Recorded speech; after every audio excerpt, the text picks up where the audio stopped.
Hey everybody, this is Brian back with another episode of Grief to Growth, where we explore the depths of human potential, transformation, and the mysteries of existence. As I said, I'm your host, Brian Smith, and today we have a guest who's on the frontier of transforming lives by shifting energy at the quantum level. For those of you who might be new to the show, what we do is we regularly bring in experts who have invaluable insights into the journey of life, touching on subjects like grief, the afterlife, and the mystical connection between science and spirituality. And our guest today, Joshua Bloom, is perfect for that. He's a luminary in the world of quantum transformation. He's not just an expert, he's a living testament to the life changing potential of the techniques that he advocates. He's transformed his own life and he's made it his mission to empower others for over 20 years. And he works particularly with people who are spiritually minded, people like or empaths, and people who are sensitive souls.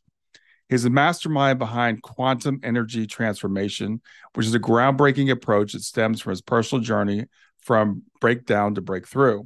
His work is rooted in the revolutionary studies of quantum biology by acclaimed researcher Bruce Lipton, who's validated the science behind Joshua's life-altering methods. So whether you're dealing with chronic pain, anxiety, depression, or any range of emotional or physical ailments, he's got a way to help you transform that. He's the author of the book, The Ultimate Answer is Inside, with a foreword written by Bruce Lipton, PhD. So he's not just an author, though. He's also a TV host. He's got a show called Emotionally Free TV, and he's executive producer of the film, The Ultimate Answer is Inside. So as I said, Joshua is a trusted authority on the application of quantum transformation. We're going to talk about today his technique and his book and what his expertise is in that field. So with that, I want to welcome Joshua Bloom. Thank you for having me. I'm excited to be here.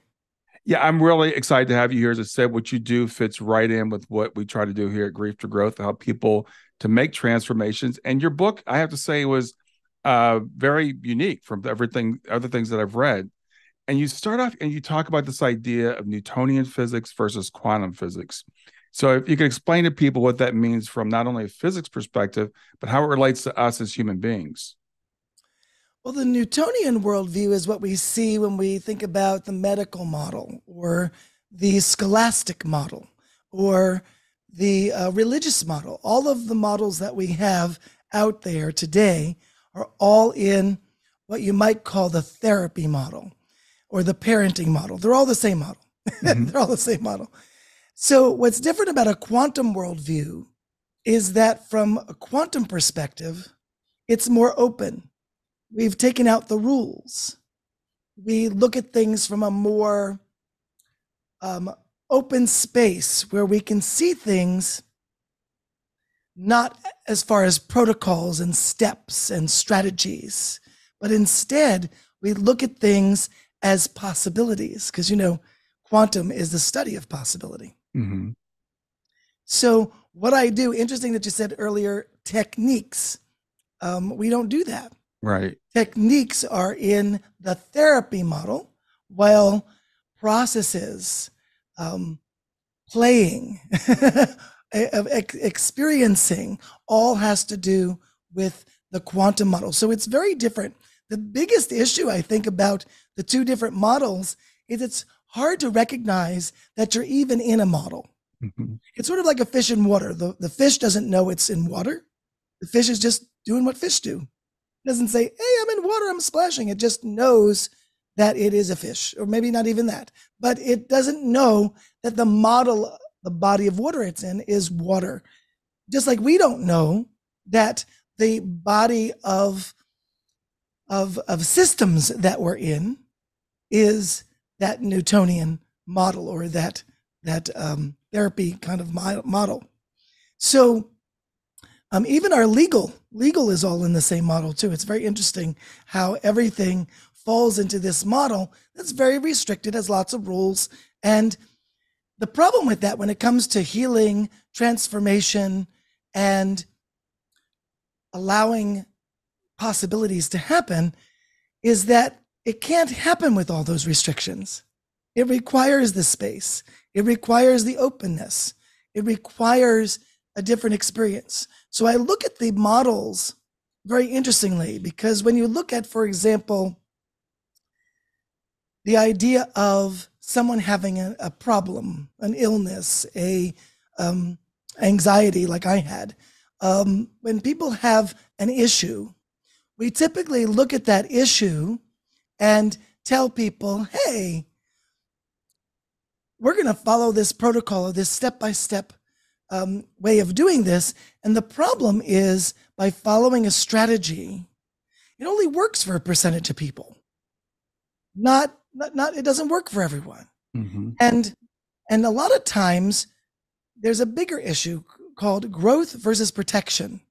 When we're using protocols, Dr. Bruce Lipton says that you're either in growth or you're in protection. You can't be in both. You have to be in one or the other. Growth is that place where all of your cells are working perfectly in every way. If there's a cell that's not right, your body knows how to resolve it right then. And so your body is in growth in that place. But if you're in protection, that's when you're kind of in a place of fight or flight. You're in a protection mode, but you're not very protected in that mode, if that makes sense. Mm-hmm. So being in protection means you're in fight or flight. You're kind of clamming up. You're bringing everything in. You're tightening up, sort of like sitting on the bus, and you're like, I can't give myself space. I gotta bring myself in. Mm-hmm. So the opposite is the growth place. So when we're in protection, we tend to get sicker because you can't heal, you can't transform when you're in protection. And I remember many years ago, I was trying to deal with my anxiety, and boy, did I have an issue with anxiety. My anxiety was so bad that I wasn't functional. So that means couldn't work, couldn't do anything that normal people would do. Going out of the house that day and maybe standing on the porch would have been a win. Okay, so that's just to give you a perspective of how bad the anxiety was. Stepping out of the house even further may not have been a possibility that particular day. So I have transformed that using my method, quantum energy transformation, and it has changed my life more than any words I could even say. When I was having this issue with anxiety, I went to someone and they had me lay on a massage table, and they asked me to just lay there, and they were going to do their healing. I don't know what he was doing, but whatever. I was there. He was going to do this healing. I'm laying on the massage table, and all I can think about is, what is he doing? I don't know him all that well. Can I trust that he's not going to do something I don't want him to do? Am I going to be okay after this? Am I going to be better? Maybe I'll be better. Maybe I won't. All this stuff going on in my head. Mm-hmm. And so as I was doing that, the session ended and nothing happened. I didn't have any benefit. And I realized, this goes to what Dr. Bruce Lipton says. Either you're in protection or you're in growth. What was I in that moment? Well, I was scared. I wasn't sure that this was going to work. I was scared, just as much scared I was just as much scared about it not working as much as it was whether he was going to do something I didn't like. Yeah. So there's a lot of fear going on for me in this, which means I was in protection, not growth. So in quantum energy transformation, I learned from that experience and many others that nothing's going to work unless you're in a growth place. So we start that way. We start in what growth is. And growth, I had to learn what it was because I've read so many books and researched so many things. Nobody tells you how to get into growth. So I was able to discover it for myself. And what it is it's being in the body. Either you're in your head or even worse, out of body, or you're in here, which means your higher self is literally inside of you. When your higher self doesn't have the frequency it needs to feel good inside your body, it kind of floats up above your head. It stays with you, but it's just above your head. And unfortunately, when your higher self is up there, you are either in your head or out of body, or both. And when you're in that place, you're in protection, as we just discussed. But more than that, you're disconnected. So this is where we get depression, anxiety, and all these other problems that people have. And they don't realize that the source of that problem is that disconnection. So when I talk to people about depression, for example, how do we resolve depression? Well, first you got to connect. You got to reconnect what is disconnected. And then it's possible. So I remember I went over a friend's house, and she was concerned because her husband was starting to go into depression again, which he had gone into before. And she knew the signs. So she was realizing, we're in trouble here. She says, would you work with my husband for just a few minutes? I said, sure. And so I take him through a process that literally took about 2 minutes. And I got him back into his body. I got him to open up his auric field. And that was it. He did not go back into that depression mode anymore. And that was an amazing experience. So when I work with people, it's so important that we work in the model that works best for the person. There's no right or wrong model. It's just, what do you expect the outcome to be?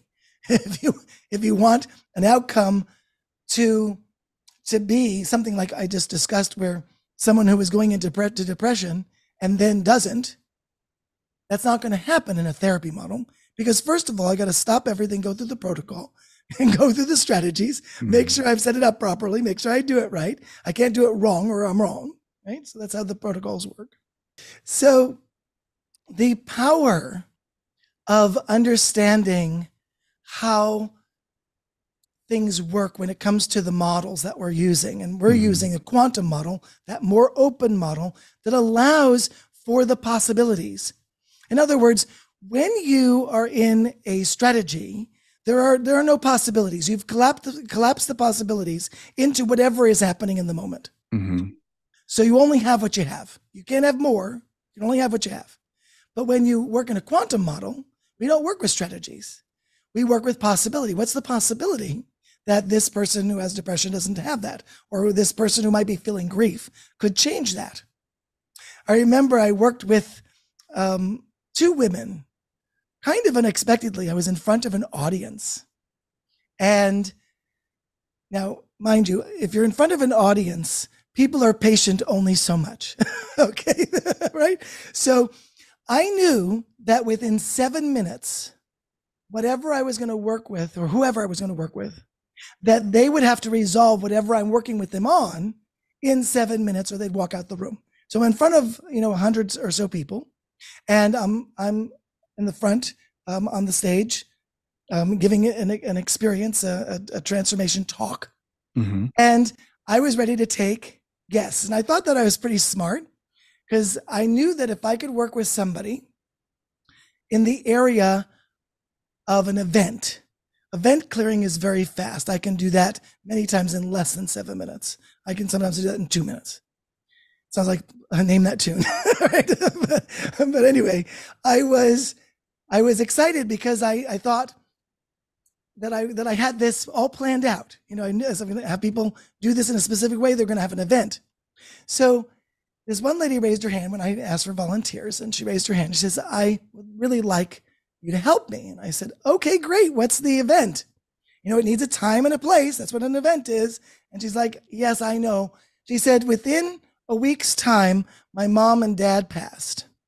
And on top of that, another relative, I forgot which one she said, but another relative of her also passed. And she's never gone over it. And it's been about a year at that time. Now, at this time in my career, I had dealt with working with people with grief before, but it took me 3 hours to get that result, which I thought was incredible. Yeah. To work with somebody who is in deep grief, and for them to be out of grief literally in 3 hours, I thought that was a win. Now, that was with one person who passed. This lady's got 3. Yeah. And she's got trauma upon that. It was her parents. That's a very difficult loss. She's got another relative. All of them seem connected. It was complicated. It wasn't easy. And I really wanted to tell her no. No, maybe you can call me. I'll work with you later. But I was getting this positive sign that I should go and do it. So I looked her in the eye and I said, listen, are you willing to go for it? She said, yes. I said, if you're willing to go for it, then I'm willing to help you. So she comes up. And so in my mind, I'm looking up at God and saying, why did you put me in this position? This is, I've got 7 minutes, Anyway, I had to let that go because I knew that if I was going to stay in my head, I'd be in protection and I was definitely not going to get the result. So I brought myself back into my body and I had her bring up the issue and I took her through the quantum energy transformation process. And in 7 minutes, she released the grief. That was very debilitating for her. She wasn't working. She wasn't really moving forward in her life. She was stuck. Mm-hmm. And you think after a year that she'd be in a better place, but it seemed like she was in a worse place than you would imagine. It was very, very difficult. And so when I worked with her in that 7 minutes, we did it. And I felt, well, there's two things I felt. I felt, yay, that was a really big win. I also felt like that was like a miracle because I've never done that before in 7 minutes. Mm-hmm. And so, wow, just took me back for the moment. So I was really ready for the next person and really relieved because now I can go work with the next person and, they'll pick an event where we could just go through something more easy and that'll be a relief. So unfortunately, or fortunately, depending on how you look at it, this other lady raised her hand and she says, well, I have the same problem. Can you help me? And I'm like, I don't know. So I agreed to do it because she seemed to be willing to go for it too. Mm-hmm. And she came up and I did that in 7 minutes also with her. And so it really showed me that anything was really possible, that people can go through something as very, very difficult and complicated as grief is. And they can process the information because that's what it is. We're processing energy at the cellular structure of the body that's holding what we might call a trigger or a number of triggers that are causing us to feel a certain way. And there is a grief process. There are different stages of grief that people go through.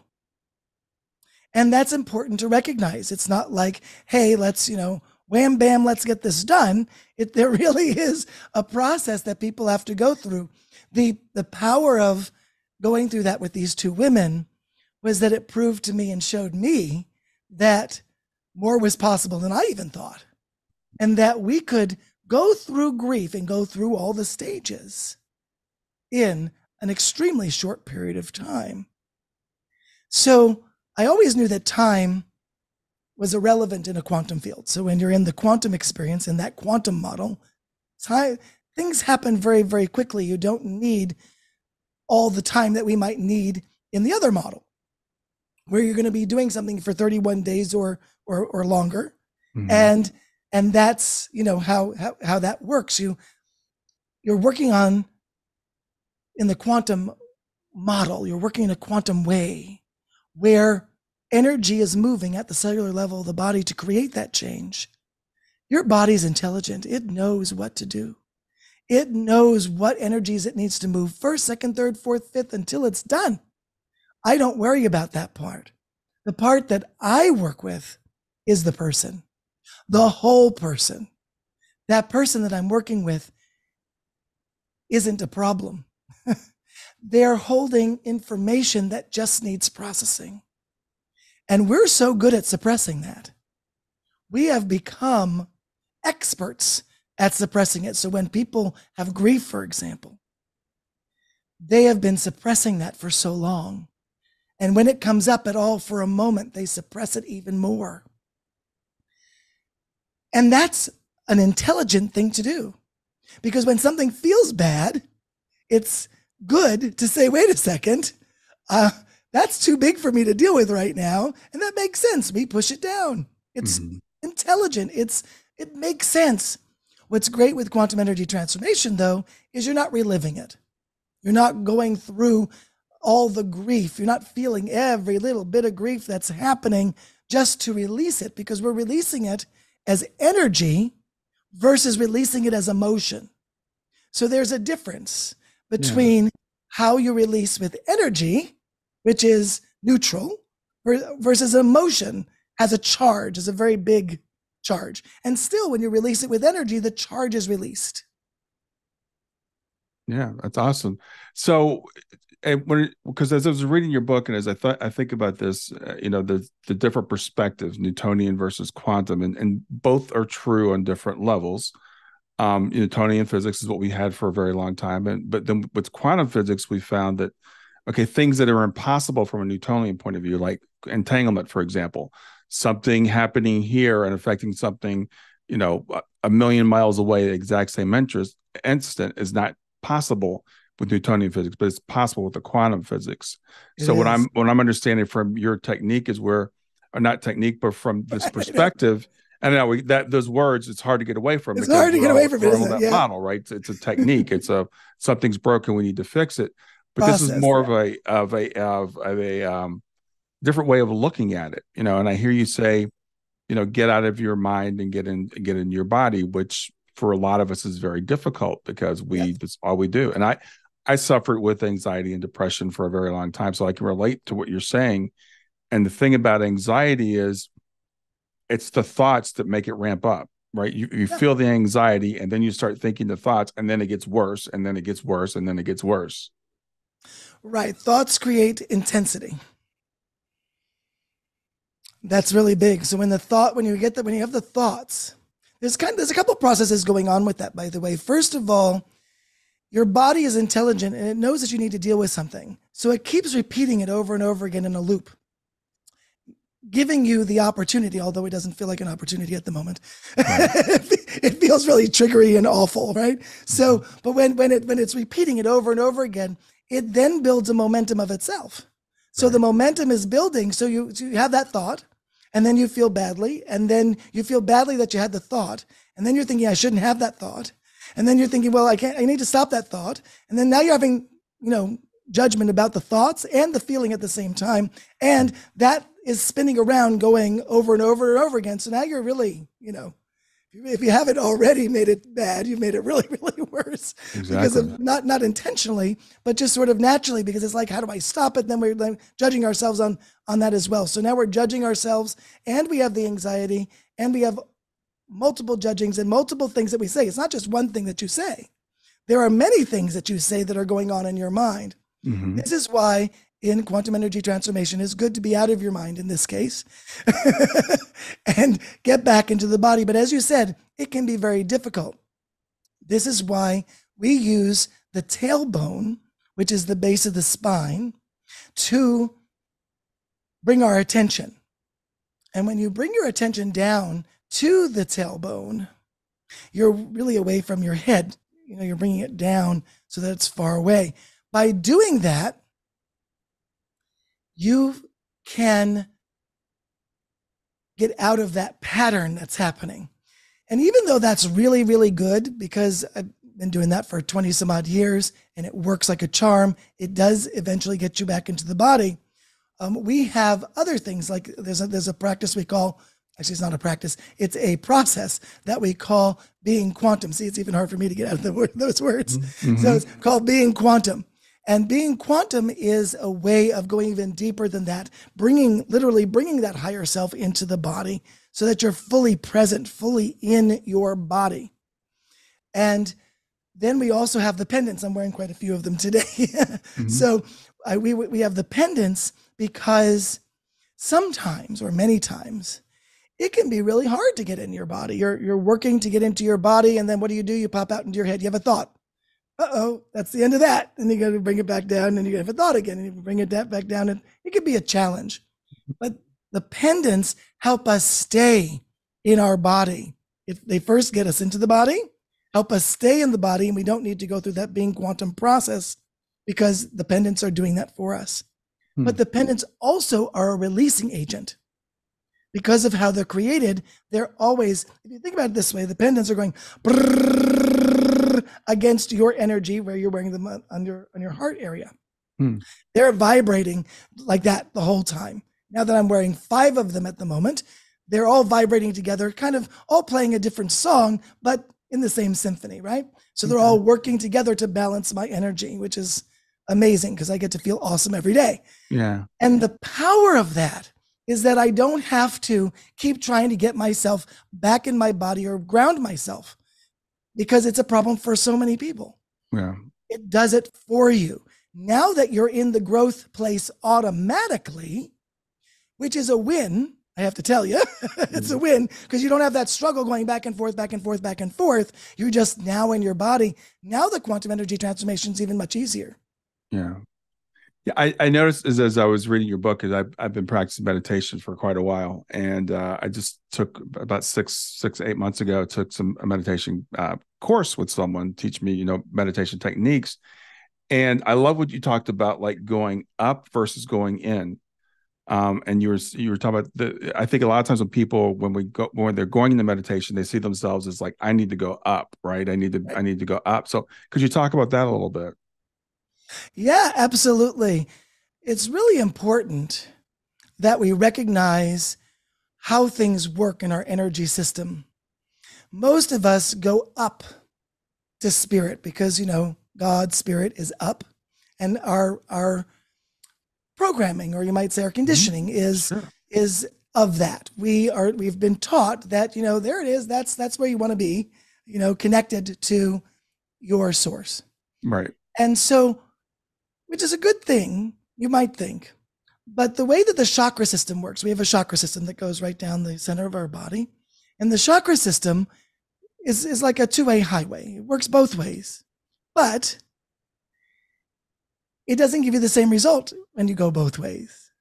So when you go up, what do you think happens when you go up to source?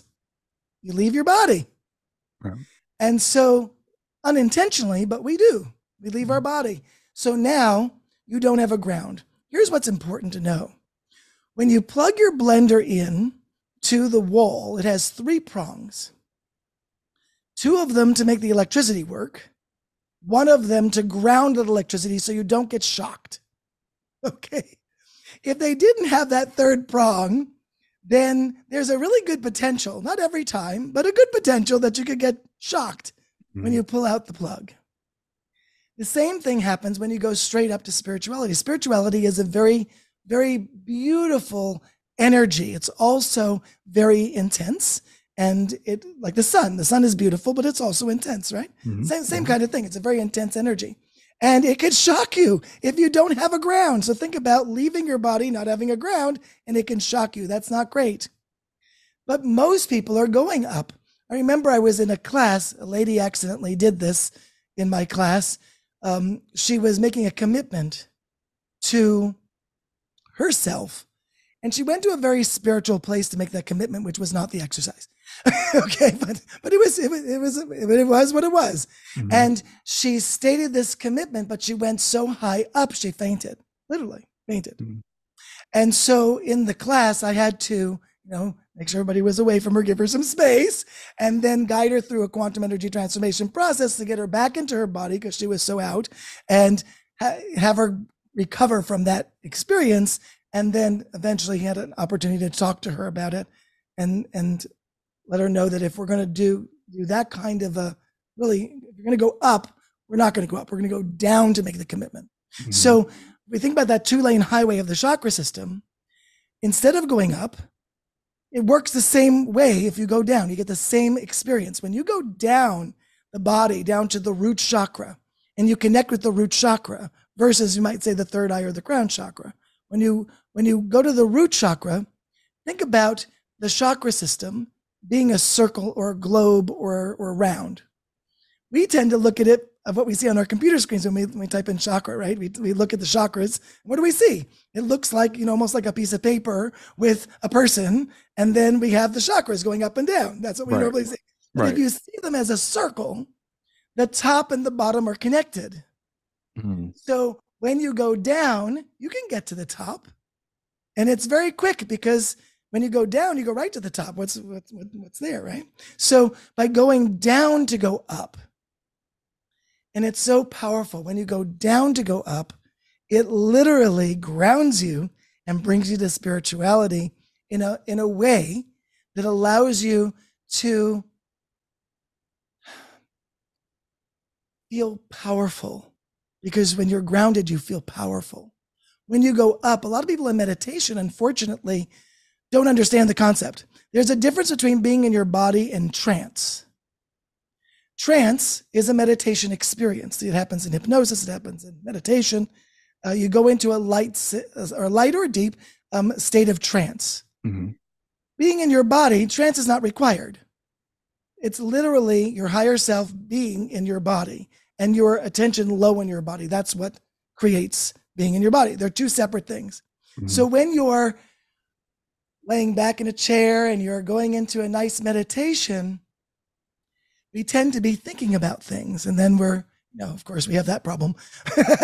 I shouldn't be thinking about something right now. Right, go back to the breath, go back to the breath. And we're going back and forth. Our mind is saying something. No, I got to go back to the breath. And we're arguing with ourselves just a little bit or a lot, depending on who is doing it. And we're going back and forth with that. And that becomes a struggle. Or we're really, really enjoying it. And we're just going up, up, up, up, up. And we're leaving our body. And in doing so, we're in protection, not in growth. And there can be some complications that happen when people do that. Mm-hmm. And you certainly don't get a quantum experience with that, because quantum requires that you're connected to the field system. We call it the quantum field because it's part of all the fields. So you have the chakra fields. We just talked about the chakras, right? All down the body, mm-hmm. Chakra fields, and that's connected to your auric field. And your auric field is connected to all the other fields, the quantum field, the morphogenetic field, which is the field that holds what everybody does, all the things that everyone does gets recorded in the morphogenetic field. So all the fields are connected. Connect to one field and you're connected to them all. And yes, you can go up to connect to a field, but the problem is your body has a safety mechanism. If it's not safe to transform, you won't. As simple as that. That's why when I was laying on that massage table, nothing happened, because I wasn't in a safe place, because I was in protection. When you're in protection, your body shuts down. Mm-hmm. So it doesn't allow you to transform. So you could do all the breathing that you want when you're in protection. You can breathe all day long, nothing will happen. You can do all the great things in the world, nothing will happen. So it's really important to understand how this energy works. It's important to be in your body, not necessarily in trance. You're in trance, it's okay. You don't have to be in trance, but you can be in trance if you want, but you got to go down into the base of your spine. Some people prefer under their feet, to put their awareness under their feet instead. That also works, mm-hmm. because you're low enough, at least as low as the base of your spine or lower. When you go down into the base of your spine, the power of that is that you feel more confident, stronger. You may feel like you have more energy. When people feel like they lose all their energy, because they've been in their head too long. When you're in your head and the smoke is coming out, right? That's a time to remember, get back in the body, because that's just going to tire you out. Now do that for 20 years and not realize, oh, I'm in my head. Then, people have issues where they're always tired. Right. Yeah, and it's interesting as we talk about this, when you're talking about being in your head versus being in your body. A lot of times when it comes to spirituality, we're thinking, okay, I'm trying to get out of the body. I'm trying to escape. I'm trying to get to this other place. And from what I'm taking, it's like exactly the opposite. We want to be more grounded. We are part of an entire system, and we're disconnecting from our power when we're doing that escapism. I like that you say escape, because that's what people are doing. We tend to think if we're not feeling the bad feeling by escaping, it's handling it, but really it's making it worse, unfortunately. Mm-hmm. And that's what you said before, the thought comes and then it escalates. So that's really what's happening. You're just escalating whatever the bad feeling is, regardless if it's anxiety, depression, grief, all of it. It all escalates in the same way. Right. So to de-escalate it, you want to be grounded. When you're grounded, your body gets a signal that says, hey, you're strong enough to deal with this now. And you can move that negative feeling, that we do it in quantum energy transformation as energy. We move it as energy, so that mm-hmm. we move the energy so that it no longer has a charge. So then when you're thinking about the situation or even the feeling itself, You can't even find it. I was working with a lady, I think it was yesterday, and she interviewed me also, and it was very, very interesting. And she wanted to experience it. I said, absolutely, come and I'll help you. So I took her through a process. Well, she scheduled a long time. She said, let's do an hour. I said, okay. So, I met with her, and within 5 minutes, we had released her really, really, really big problem. 5 minutes. Wow. We had all that other time to talk about how amazing it was that we released it in 5 minutes. Right. It took longer to talk about that than it did to do the process. Why did that work so fast? And she had a big problem that she was dealing with, a past life kind of big issue. Mm-hmm. And when you work with such big stuff, quantum energy transformation has the ability to handle many aspects at once. Most other modalities can only handle one aspect at a time. And then you resolve that aspect, and then you resolve the next aspect, and then you resolve the next aspect. You know what I mean? Mm-hmm. So the problem with that is we really have thousands of aspects. And if you have bigger problems than that, it could be millions of aspects. You are not going to be able to do that with every single aspect. It would take more than your lifetime to be able to do it. So this is why in quantum energy transformation, it's dealing with all these aspects at the same time. And it only took 5 minutes for this woman to transform an issue that probably, if she did it through counseling, would have taken 20 years. So different process, different model. Right. Well, I like that model, or I like the word perspective for me. Yes. It's a different way of approaching it. And so I'm a little bit familiar with Dr. Lipton's work. So did you develop this from his studies, or how did you discover quantum energy transformation? Well, it started out where I went and I took a little class in Canada, and I was going to learn neuro-linguistic programming. Mm-hmm. That was what I went for. And they threw in this other modality where they taught some quantum work. And it started me on this quantum path, because that was the only thing that really ended up working in my life, was the quantum work. Because the neurolinguistic programming, how fabulous it was, and it was great, didn't fully work for me. And I learned why in this class, because the level in which I was trying to make the change was too low. And I needed to make it at a higher level in order to actually make that change. Mm-hmm. And so in quantum energy transformation, I discovered how to actually create change at the different levels, and actually updated the model that I now call the model of life. And I use my understanding of how to shift energy with the understanding of the model, so that we can make changes at higher levels, mm-hmm. which in a sense is a deeper change. I know that sounds interesting, because the level is higher, but the change is actually deeper. Mm-hmm. Yeah, and we transform our lives very, very fast and very, very easy. Yeah. So would you say that traditional medicine is making change at probably like the lowest level then? Like if I have anxiety, so they give me a pill, right? Yes.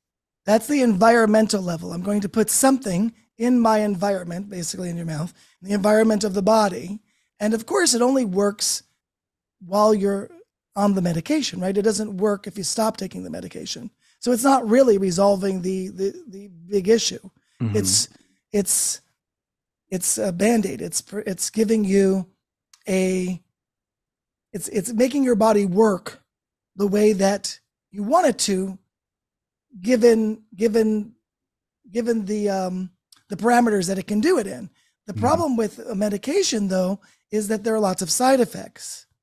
That goes into a political thing, but basically the bottom line to that is that in order for them to copyright a medication, they need to have it be unique. It can't be like a plant. Right. So they've got to change it enough. And because they're augmenting, not using the whole plant, for example, they're augmenting it. And by doing that, now there are side effects. Because most of the time, like for example, essential oils has little to no side effects, because they're using the whole plant. Whereas a medication, well, they can't just use essential oils because then they can't copyright it. So Right. basically that's why we have the side effects. It's really a money thing, unfortunately. Yeah. So the power that we have in quantum energy transformation is that the energy itself is the medicine. Yeah, that's a great way of looking at it, a great way of putting it. And I know, for example, with anxiety and depression, those are some of the most heavily prescribed medications that we have, and they're effective for a few people for a while. They're not effective for a lot of people, and they're typically not effective long term. So Yeah. yeah, even Norm Shealy in my book, he kind of, you know, he kind of said it really strongly.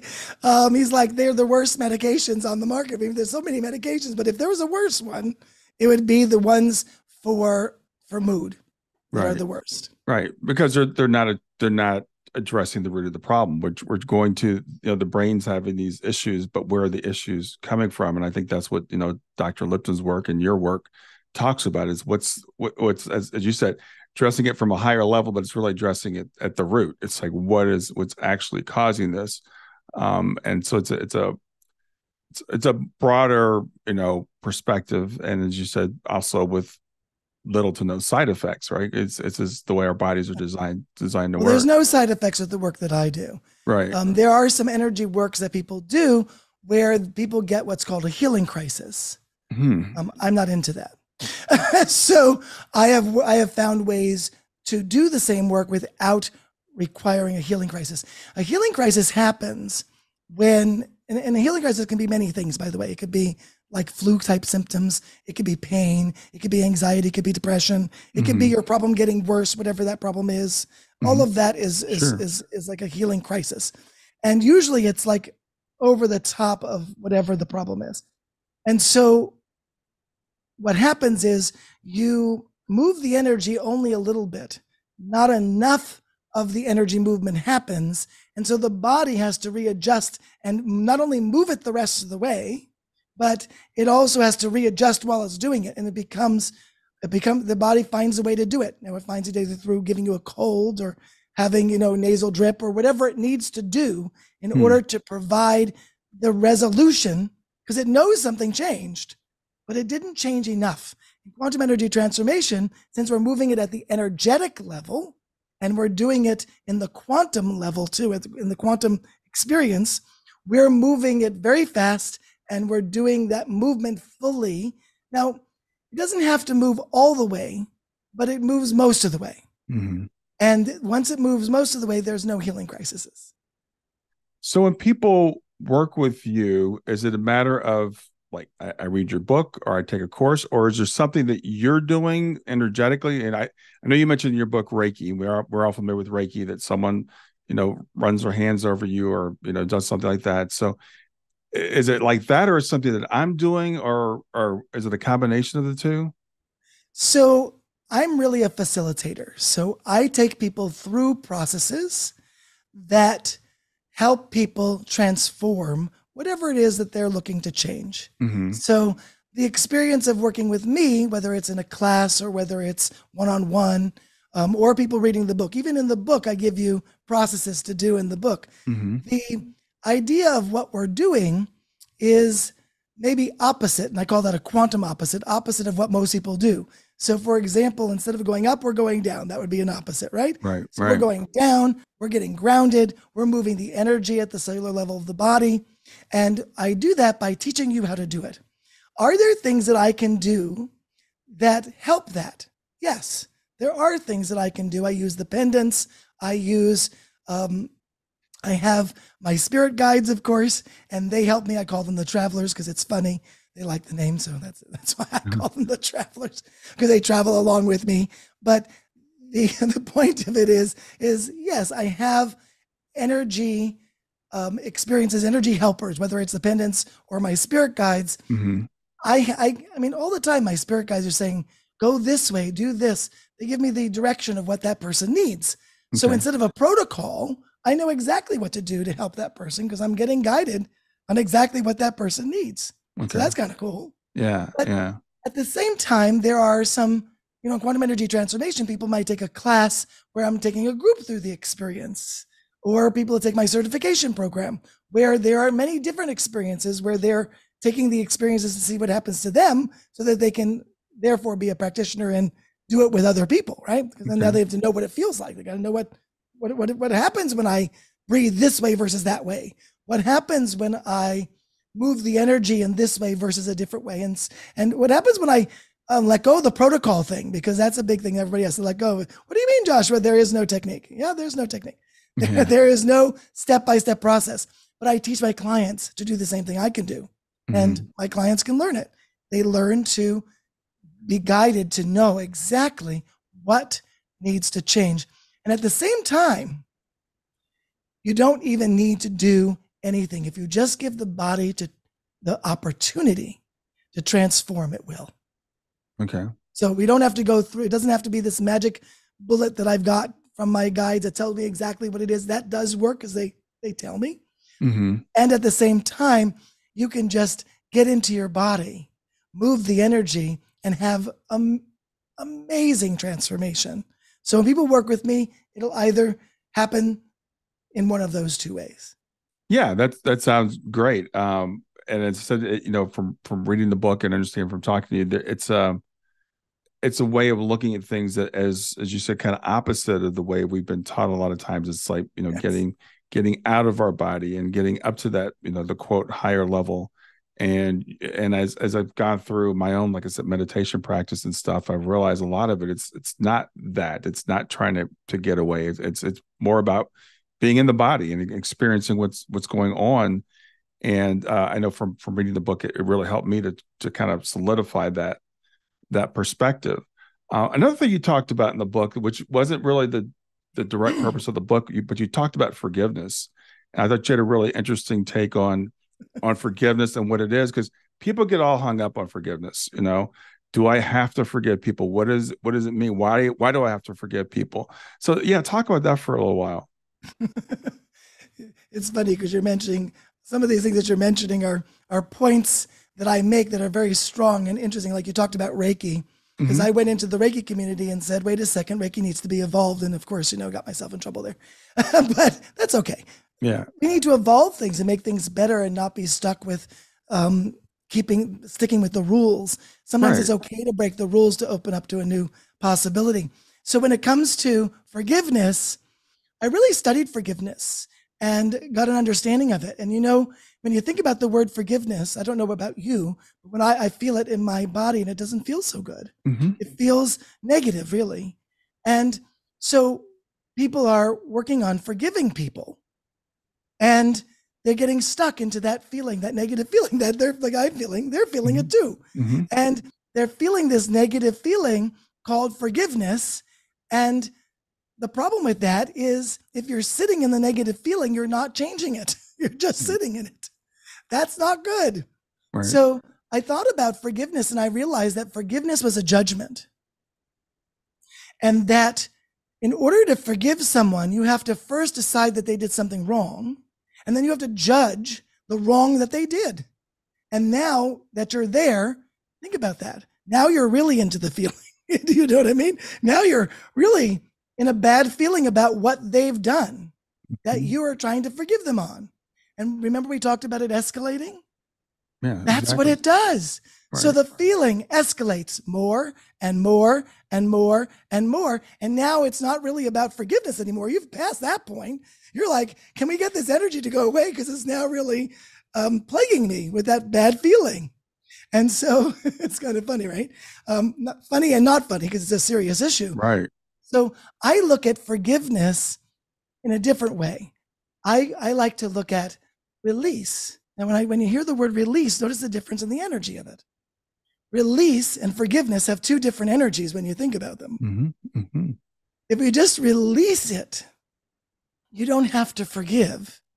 Forgiveness, in the way that people think about forgiveness, it was basically is the letting go of the judgment, letting go of what someone has done. That is a byproduct of releasing. Yeah. I wanted to say the reason why I want to read books is because it makes me think about something differently than the way I thought about it before. So I know it might be controversial for some people, but people they get tripped up on that word forgiveness. Yes. And as you said, it's because they're still so stuck in the judgment that they know that to truly forgive is to release. So what they think of forgiveness is like what you're trying to say is tell them what they did was okay, which means what I'm saying is what they did was wrong. So that's therefore a judgment.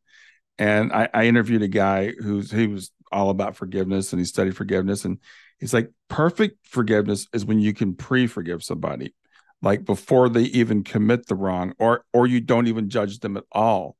And that's when you're at the point where you're truly free. And again, people we kind of push back against that because, well, that would give people permission to do anything they wanted to do. Uh-huh. So it really brings out the fear when people really go into this word. So I appreciate you bringing that up in the book because I think it's something that a lot of people really struggle with. Oh, I feel so. Excuse me. I feel the same way. People get hung up in the process of forgiveness, Mm-hmm. and they don't end up forgiving. Recently, actually, there was a woman who did a process that was similar to forgiveness, but it was not my process. It wasn't a quantum process. At least it wasn't supposed to be a quantum process when she started to do it. And she's trained in this process. So Mm-hmm. she knows that she's supposed to forgive one person by following this. In this case, it's a protocol, Mm-hmm. following this energy protocol to forgive someone. So she had just gotten my pendant and she had put it on and she decided to go through this process. And this is she was just getting introduced to me. She didn't know about my other work. She just put the pendant on. She didn't do anything else. And all of a sudden, she realized after she did the forgiveness process once, now she said, in order to forgive someone, you go through it several times. You don't do it just once. Remember, it's a protocol. It's not a quantum thing. So you have to go through the process, the forgiveness process over and over and over again until it actually does what it's supposed to do. But she did it once. But just simply by wearing the pendant, it cleared several people, like 10 or 15 people cleared. And so she was having to figure out who got cleared through this because she only worked on one person. Remember, I was talking to you before. Right. Before, when you're working on, I could work on one issue, but many issues could get resolved at the same time with quantum. Same thing happened when she was just wearing the pendant. It went into a quantum process, even though she was doing this protocol that had nothing to do with what I taught her. Right. But it healed all these people all at once. And she said, Joshua, that's like amazing because all I did was do it once, and you're supposed to do it many times. So she was floored by it, to be honest. And so now she uses the pendant because the pendant brings anything really into a quantum experience too. Okay. Yeah, that's awesome. And that's and that's that linear versus quantum. Whereas Exactly. instead of doing things in linear fashion, we can do things in parallel. We can do, many things at one time. And I would imagine it works also with healing of the body, that, we don't have to focus on each individual thing we're going through. But if we get to this kind of release where we're, allowing the body to heal itself, it could probably cure multiple things at the same time. It can, but we can't say the word cure. But As soon as I said that, I was like, I shouldn't use that word. I know. That's okay. I just don't want you to come and visit me in jail. So, but I'm just kidding. But what I say, I work with people. They may have had something like fibromyalgia or Crohn's disease or whatever, and what I say is they no longer experience the symptoms of it, Right. which is the way that you need to say it to be good in that way. Sure. Legally. Right. But Right. the thing is, the power of what's possible is amazing. That we are so much more powerful than we think that we are. We can transform so much more than we think we can. And so I have proven that to myself because I'm really my only judge in my life. Right. And I've I have a passion for helping people. I want people to transform yesterday because that's just how I work. I don't want it to take any time. Why should you suffer another minute? That's just how I am. So when I work with people, I'm very passionate about releasing it quickly. Well, I'm glad that I found the quantum, because in the quantum experience, we can transform it quickly. Right. And that makes me feel really good. So it's wonderful to be able to have really good tools. And it's also great to understand that there's science behind the tools that I use to create fast, if not instant change. Yeah. And I'm glad you corrected me on the word cure, because it goes back to that model. We've got a disease, we've got a problem, and we have a cure, which is that Newtonian model, as opposed to there's some things I need to release. There's some things that I can release so that I could be, operate at a higher level. And it's not focusing on what the problem was. You said it's that growth versus protect mode, right?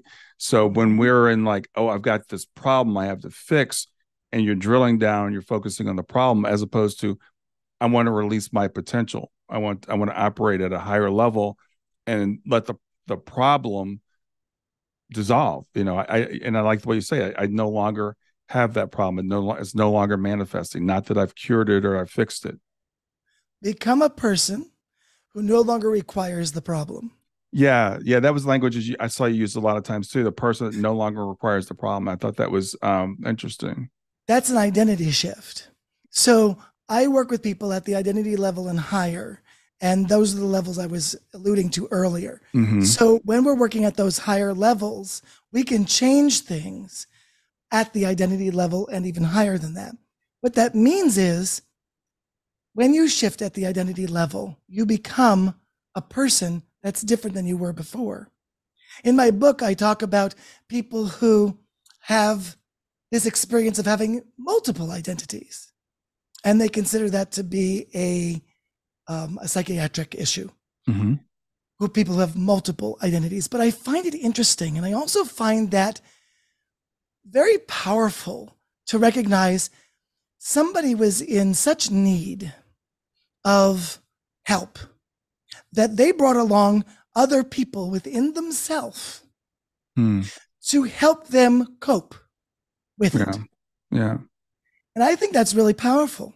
But in quantum energy transformation, you can become a new identity. So a good example of this is, somebody has an allergy in one identity, but then they switch to a different identity and they don't have that allergy at all. Yeah. And this is a medical thing. This actually happens. Yeah. This is a medical thing. This is really cool. So in quantum energy transformation, we're shifting identities too. We don't have multiple identities, but we can shift from one identity to an identity that no longer has that problem within it. And so that's what we're doing. So when we were shifting at those high levels, we literally shift our identity to become more of ourselves. We don't really become a different person. I want people get scared about that and say, oh, what do you mean I'm going to change my identity? I want to be me, Yeah. You are you. You're just now more of who you are. And it's now including a you that does not have the problem that you don't like in it. Yeah. And it also includes more than that, because in quantum, multiple things happen at the same time, because the body knows with its intelligence what to do to solve it. And most of the time, it's solving that and several problems at the same time. So it becomes a very powerful thing to happen. I remember when I was doing in-person sessions, and it also happens not in person, but the metaphor works better if it's in person. So people would come into my room, my office, and then I would take them through a transformation. They would leave the office a different person. So they would shift their identity, and their problem would not be within that identity anymore. Yeah. That's a powerful way to leave. It's like, wait a second, I come as this person, I leave as that person. And it's amazing what's possible. So jumping into the quantum experience is powerful. But another thing that's important, the way that I do it, it's easy. There's nothing that I do is complicated. Actually, people think whatever I have them do is so easy that can't possibly work. Because there's like their intellect is getting involved and saying, "That's too easy. You can't just do that and have it happen." Yeah, you Yeah. can, Yeah. because when you're working with the energy properly and you know how the energy in the system works, yes, you can create a change at the identity level where a person who had allergies now no longer holds those allergies anymore. Yeah. I love that you're talking about that. And you mentioned something in the book about a woman who, I think it was allergies that she got over. And then she went and her father didn't believe it. And then her allergies came back. So we Yes. all have different identities, if you want to use that word, depending on where we are. People will, if I'm with my wife, I could be one person. With my parents, I might be another person. And so what I see this is doing is it's freeing us up to be, as you said, more of who we truly are, as opposed to, and we can have a condition for so long that we start to identify with that condition, and then it Absolutely becomes a become it, part of our right? identity. Yeah. We Yeah. become that identity, and now it's my this or my anxiety, my fibromyalgia, my pain, whatever it is, right? Mm-hmm. We got to let go of that that idea that it's mine. And instead we need to shift into a higher level of change to create the me that no longer requires that problem. So in that experience that you brought up about that young woman, it was early in my career when she released those allergies. Mm-hmm. And we did not release them at the identity level at that time Mm-hmm. because I didn't know about that at the time. Right. This was Right. like 15 years back. And so she shifted them at the belief level. And she was a great example for why not to work at the belief level. Right. She believed she didn't have the allergies anymore, so the allergies went away, and that was fine. Until she went and talked to her dad, and her dad said, "That can't be true. That's stupid. That what are you talking about? You went to a class and now you don't have the allergies." And immediately her belief changed to what her father thought, because he Mm-hmm. was a very influential person in her life. And she got the allergies. She came back to me and said, "Joshua, now I've got my allergies back. What happened?" And I said, let's talk about that.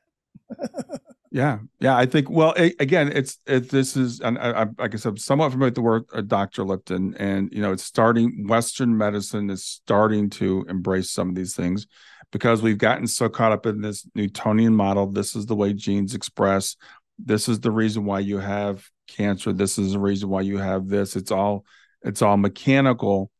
Whereas, I see this as more like everything is spiritual. Even what we call the mechanical, we call the physical, it's all made of spirit. And so we're addressing it from the spiritual perspective. We think of, okay, I'm a body, maybe I'm a body that has a soul in it, as opposed to I'm a spirit and that contains my body. And let me operate on things from a spiritual level. So I love what you're doing with this. Thank you. Thank you. It's powerful. Yeah. So tell people, again, remind people of the book. I know you said you had a free gift you wanted to offer to our listeners, and I'll put a link in the show notes. But tell Sure. people how they can reach out to you and remind people of the book. So you can go to my website, beingquantum.com, and that's BEINGQUANTUM.com. And when you get there, you can get the book and all sorts of things there. The free gift I'm going to give you is pretty amazing.